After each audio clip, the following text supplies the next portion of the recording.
ಕಾಮರೂಪ ಲೇಹ್ಯ, ಬಾಲಮೆಣಸು, ದಾಲ್ಚಿನ್ನಿ ಚಕ್ಕೆ, ಅಕರ್ಕರ, ತಲಾ 10 ಗ್ರಾಂ, ರೂಮಿ ಮಸ್ತಗಿ, ಕಡಲೆ ಹಿಟ್ಟು, ಜಾಯಿಕಾಯಿ, ಸಪೋಡಿಲ್ಲ, ಓಂ ಕಾಳು, ಬೂರಗ ಗಮ್, ಲವಂಗ, ಜಾವಿತ್ರಿ, ಒಣಶುಂಠಿ, ತಲಾ 5 ಗ್ರಾಂ ತೆಗೆದುಕೊಳ್ಳಬೇಕು. ಇವೆಲ್ಲವನ್ನೂ ರುಬ್ಬೋ ಕಲ್ಲಿನಲ್ಲಿ ಪನೀರ್ ನೀರು ಸೇರಿಸಿ ಚೆನ್ನಾಗಿ ರುಬ್ಬಬೇಕು.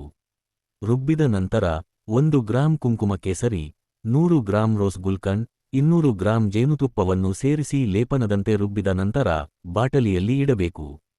ಪ್ರತಿದಿನ ಬೆಳಿಗ್ಗೆ ಮತ್ತು ಸಂಜೆ 1 ಕಾಯಿ ಗಾತ್ರದಷ್ಟು ತೆಗೆದುಕೊಂಡು ತಿಂದರೆ ಪುರುಷತ್ವ ಹೆಚ್ಚಾಗುತ್ತದೆ ಮತ್ತು ಯೌವನದ ಚೈತನ್ಯವನ್ನು ಹೊಂದಿರುತ್ತೀರಿ. ದೇಹ ಆರೋಗ್ಯಕ್ಕೆ ಸಂಬಂಧಿಸಿದ ಇಂತಹ ಅಮೂಲ್ಯ ಮಾಹಿತಿಯನ್ನು ನೀವು ಮಾತ್ರವೇ ಅಲ್ಲ, ಇತರರಿಗೂ ತಿಳಿಸಿ, ಹೆಚ್ಚು ಹಂಚಿಕೊಳ್ಳಿ. ಪ್ರಾಕೃತಿಕ ಆಹಾರ ಮತ್ತು ಆಯುರ್ವೇದ ಸಲಹೆಗಾರರು, ಪಾರಂಪರಿಕ ಚಿಕಿತ್ಸಕ ಸಿದ್ಧವೈದ್ಯರು ಸುರೇಶ್